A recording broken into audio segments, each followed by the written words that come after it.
तो आज का हमारा टॉपिक है बैंकिंग रेगुलेशन एक्ट 1949 अमेंडमेंट्स, यानी कि बैंकिंग विनियमन अधिनियम संशोधन 1949। तो हम ये देखेंगे पहले कि बैंकिंग विनियमन अधिनियम या बैंकिंग रेगुलेशन एक्ट होता क्या है, फिर उसमें अभी तक कितने संशोधन हो चुके हैं, और इसको बनाने का उद्देश्य मेरा ये है कि अभी रिसेंटली 23 जुलाई को हमारे फाइनेंस मिनिस्टर अरुण जेटली ने एक प्रस्ताव पारित किया, एक बिल पेश किया था, जिसे प्रणब मुखर्जी ने यानी कि हमारे पूर्व राष्ट्रपति प्रणब मुखर्जी ने जाते जाते जिस बिल को पास किया। तो हम उसके बारे में चर्चा करेंगे कि उस संशोधन में आखिर है क्या। तो चलिए आगे बढ़ते हैं। तो इसमें हम क्या क्या पढ़ेंगे, तो सबसे पहले what is banking regulation act 1949 कि बैंकिंग रेगुलेशन एक्ट 1949 है क्या। उसके बाद इसके अंदर जो संशोधन हुए इस एक्ट के तहत हम उन संशोधनों को देखेंगे। इसके बाद इन संशोधन की आवश्यकता क्यों पड़ी, और इसके बाद इसका प्रभाव क्या पड़ेगा भारतीय बैंकिंग पर। तो चलिए शुरू करते हैं। सबसे पहले हम देखते हैं कि बैंकिंग रेगुलेशन एक्ट 1949 होता क्या है। तो the banking regulation act 1949 is a legislation in India that regulates all banking firm in India. यानी कि बैंकिंग रेगुलेशन एक्ट एक इस तरह का कानून है जिसके तहत भारत में बैंकिंग फर्म्स को संचालित किया जाता है, रेगुलेट किया जाता है। इनिशियली यानी कि शुरुआत में ये जो नियम था, ये जो कानून था, ये सिर्फ बैंकिंग कंपनीज या कमर्शियल बैंक्स पर ही एप्लीकेबल होता था, परंतु 1965 में हुए प्रथम संशोधन के बाद इसे कोऑपरेटिव बैंक्स पर भी एप्लीकेबल किया गया।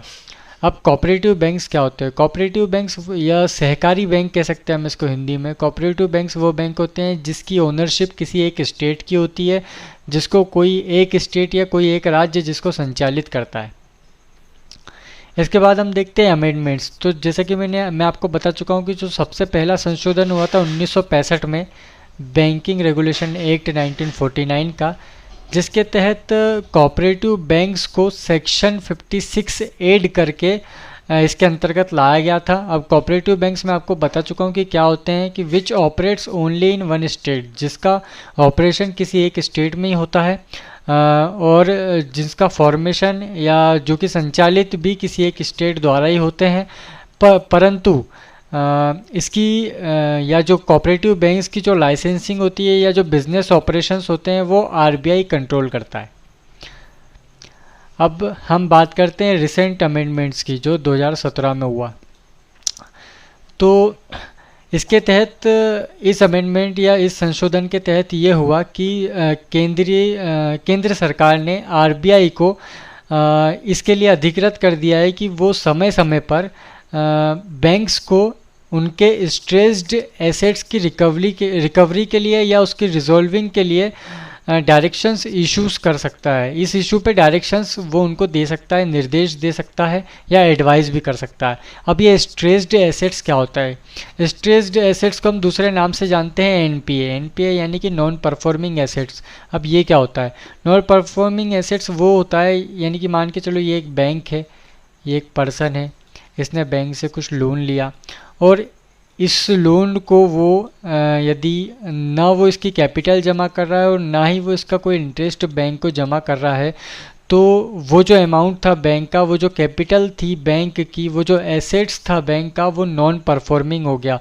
अब वो एसेट्स बैंक के कोई काम का नहीं है, या उस मुद्रा को वो काम में नहीं ले पा रहा क्योंकि इस व्यक्ति ने ले लिया और ना वो उस कैपिटल को वापस कर रहा है, ना ही उसका कोई इंटरेस्ट लौटा रहा है।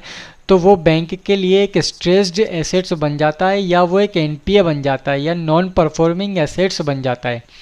तो स्ट्रेस्ड एसेट्स वो इस तरह के लोन होते हैं जिसको बोरोवर या जो उधार करता है या बोरोवर जिसको ले लेता है और बाद में वो उसकी रीपेमेंट नहीं कर पाता है, या फिर वो उस तरह के लोन्स होते हैं जो कि बाद में रिस्ट्रक्चर्ड हो जाते हैं। रिस्ट्रक्चर्ड लोन यानी कि क्या होता है? रिस्ट्रक्चर्ड लोन उस तरह के लोन होते हैं जिसके तहत जैसे किसी व्यक्ति को कोई लोन देने के बाद में उसको मोहलत दी गई कि उसको आपको 6 माह के बाद लौटाना है, तो रिस्ट्रक्चर्ड के तहत ये होगा कि उस मोहलत को बढ़ा करके 1 साल भी किया जा सकता है, या ये भी हो सकता है कि आप उस लोन के तहत जो भी इंटरेस्ट बनता है वो इंटरेस्ट ना देते हुए आप सिर्फ कैपिटल ही बैंक में जमा करें। कई बार ये भी होता है कि कैपिटल से भी कम अमाउंट बैंक वापस रिकवरी के लिए मांगता है जब बहुत ज़्यादा ख़राब कंडीशंस होती है देने वाले की। तो इसके बाद RBI may specify authorities or committees to advise banks on resolving stressed assets, यानी कि RBI कुछ इस तरह की अथॉरिटीज़ या कमिटीज़ भी बना सकता है या उसको अधिकार है जो कि बैंक्स को स्ट्रेस्ड एसेट्स या NPS रिकवरी करने में एडवाइस करेगी या उन्हें निर्देश देगी। और members on this committees will be appointed और अप्रूव्ड बाय RBI। तो इस कमेटी में जो भी मेंबर्स होंगे, जो इस कमेटी के सदस्य होंगे अपॉइंटेड, वो RBI द्वारा अप्रूव्ड होंगे। इसके बाद मुख्य पॉइंट में हम देख लेते हैं कि इस बैंकिंग रेगुलेशन अमेंडमेंट बिल 2017 में क्या था। तो सबसे पहले इनिशिएटिंग इंसॉल्वेंसी प्रोसीडिंग्स, यानी कि जो भी दिवालियापन संबंधित आगे की जो कार्रवाई बैंक्स को करना है, तो केंद्र सरकार RBI को यह अधिकृत करता है इसके लिए कि वो बैंक्स को निर्देश दे सकता है कि बैंक्स आगे उनकी रिकवरी के लिए क्या प्रोसेस करे। इसके बाद issuing direction on stressed assets, यानी कि NPS की रिकवरी के लिए RBI बैंक्स को डायरेक्शंस दे सकता है, निर्देश दे सकता है, कार्रवाई करने के आदेश दे सकता है। इसके बाद committees to advise banks, RBI इस तरह की कमेटी बना सकता है जैसा कि मैं आपको बता चुका हूँ, जो कि बैंक को एडवाइस करेगी अपने NPS या स्ट्रेस्ड एसेट्स की रिकवरी के लिए। इसके बाद applicability to State Bank of India, यानी कि इस पॉइंट को मैंने स्पेशली इसलिए जोड़ा कि आप स्टेट बैंक या SBI को इससे अलग जोड़ करके ना देखें। SBI भी इस अमेंडमेंट के तहत इसके अंतर्गत आती है। अब नीड ऑफ अमेंडमेंट्स, इसकी आवश्यकता क्यों पड़ी? तो non performing assets of the banks have risen to ₹9 lakh crore. जो बैंक के NPS है वर्तमान में, वो सभी बैंक के, भारतीय बैंक की बात करें तो जो NPS है वो लगभग 9 लाख करोड़ रुपए तक पहुंच चुके हैं, जो कि बहुत ज़्यादा है। इसके बाद hence urgent measures are required for their speedy resolution, यानी कि एक इस तरह के मेजर्स की ज़रूरत थी जो कि बहुत जल्दी या शीघ्र इन NPS की रिकवरी के लिए सॉल्यूशन निकाले। कुछ इस तरह के कुछ मेजर्स की ज़रूरत थी जो कि इस संशोधन के तहत आते हैं। अब इसके बाद में therefore it was considered necessary to make provisions, यानी कि इस बैंकिंग रेगुलेशन एक्ट में इस तरह के कुछ प्रोविजंस देने की बहुत आवश्यकता थी, जो कि RBI को अधिकृत करता है कि वो बैंकिंग कंपनी या बैंक्स या कमर्शियल बैंक्स को अपने NPS की रिकवरी के लिए निर्देश दे सकता है या कार्रवाई करने के आदेश दे सकता है। इस तरह के प्रोविजंस डालना की बहुत आवश्यकता थी।